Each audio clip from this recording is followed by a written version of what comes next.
Assalamu alaikum, my dear friends and followers. How are you? Hope all of you are doing well. This is Abdul Rahman Khan, and I will teach you mathematics. We will start from the very beginning of the 9th class mathematics. तो हम जो है 9th class के mathematics से start करेंगे और उसमें पहला चैप्टर है मैट्रिसेस का। तो दोस्तों हम जो है ये 9th क्लास की टेक्स्ट बुक्स जो है उसको फॉलो करेंगे। तो सबसे पहला टॉपिक जो है मैट्रिसेस। तो व्हाट इज़ मैट्रिसेस?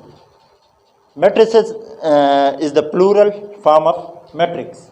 तो ये जो है मैट्रिक्स का जमा की सूरत में जो है उसे हम मैट्रिसेस लिखते हैं।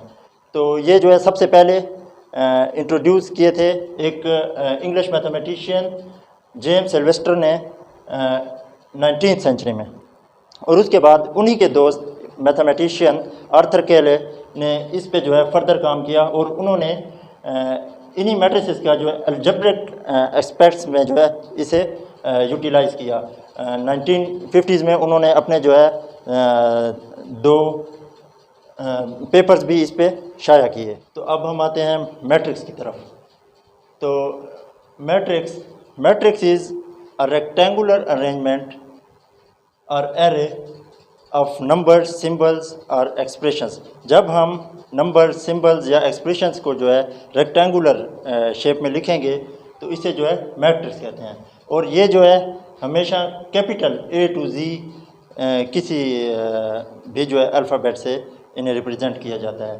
तो लेट्स सपोज यहाँ पे हम लिखते हैं A इक्वल टू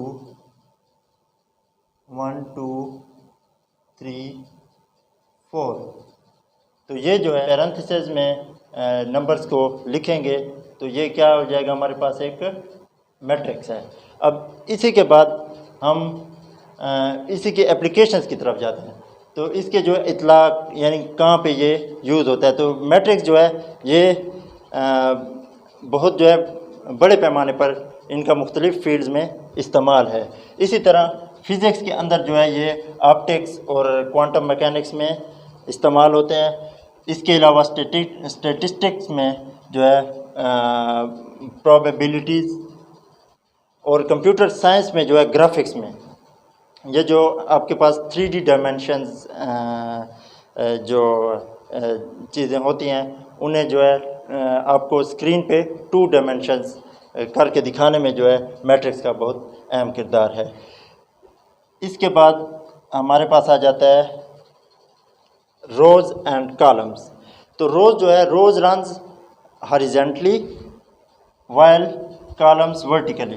तो किसी भी मैट्रिक्स, लेट सपोज ये मैट्रिक्स A है तो इसके अंदर जो है ये हॉरिजॉन्टली जो है एलिमेंट्स होंगे, एंट्रीज होंगे, इन्हें क्या कहेंगे, ये हमारे पास क्या है, रोज़ हैं।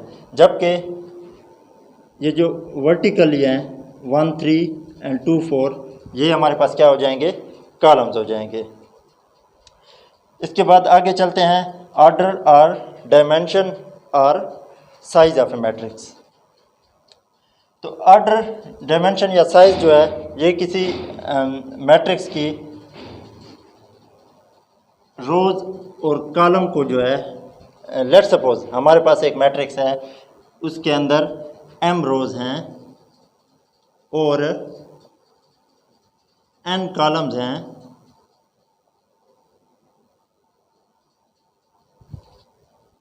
तो उसका जो है ऑर्डर हो जाएगा हमारे पास m/n।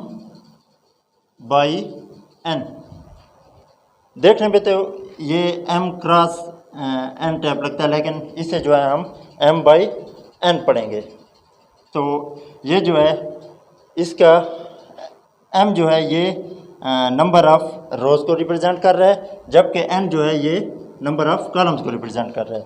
इसी तरह अब इसी मैट्रिक्स A को लेते हैं तो यहाँ पर हमारे पास इसका ऑर्डर हो जाएगा, इसके अंदर कितनी रोज़ हैं, 1 2 2 रोज़ हैं, तो इसका ऑर्डर हो जाएगा 2 बाई, और इसके अंदर कॉलम्स कितने हैं, 2 कॉलम्स हैं, 2 बाई 2 इसका हमारे पास ऑर्डर हो जाएगा। इसके बाद मज़ीद आगे चलते हैं इक्वलिटी ऑफ मैट्रिसेस की तरफ। तो to matrices are said to be equal if they follow two conditions. First sem order, यानी उनका जो है आर्डर जो है उनका ये सेम होना चाहिए, और दूसरी कंडीशन है उनके जो करस्पॉन्डिंग एलिमेंट्स या एंट्रीज हैं वो भी सेम होनी चाहिए। किस तरह? लेट सपोज हमारे पास एक मैट्रिक्स है ए, उसकी एलिमेंट्स या एंट्रीज हैं 1 2 3 एंड 4, और दूसरा मैट्रिक्स है बी, उसकी भी एंट्रीज 1 2 3 एंड 4 हैं। तो इन दोनों मैट्रिक्स से सबसे पहले तो देखते हैं कि क्या ये इक्वल हैं या नहीं। इनमें सबसे पहली कंडीशन जो हम चेक करेंगे, सेम आर्डर। इसका आर्डर क्या है? ए का आर्डर हमारे पास है, हमने यहाँ पे लिखा है 2 क्रॉस 2। इसके बाद बी का आर्डर चेक करें तो इसका भी क्या है? 2 रोज एंड 2 कॉलम्स, तो इसका भी आर्डर 2 क्रॉस 2। तो पहली कंडीशन सेटिस्फाइड हो गई। अब दूसरी कंडीशन की तरफ जाते हैं, इक्वल करस्पॉन्डिंग एलिमेंट्स, यानी उनके जो मुमासिल जो एलिमेंट्स हैं वो सेम होने चाहिए। तो या इसका 1 का करस्पॉन्डिंग एलिमेंट बी में जो है वो ये हो जाएगा, वो भी 1 है। इसी तरह 2 का 3 and 4 up to so on. तो ये जो है हमने चेक किया कि इनके करस्पॉन्डिंग एलिमेंट जो हैं दे आर आल्सो इक्वल। तो हम ये कह सकते हैं कि ए और बी जो हैं ये इक्वल मैट्रिसेस हैं। तो दोस्तों आज का हमारा लेक्चर का एंड हो गया है, और अगर आपको वीडियो पसंद आई हो तो इसे लाइक और शेयर करें, और मुख्तलिफ ग्रुप्स में जो है इसे पोस्ट भी कर दें। और कोई भी आपको आज के टॉपिक के हवाले से कोई भी मसला हो तो वो हमारे से कमेंट सेक्शन में आप पूछ सकते हैं। इंशाल्लाह हम आपको जो है जो उसका प्रॉपर जवाब है वो हम आपको कमेंट सेक्शन में दे देंगे। Thank you very much.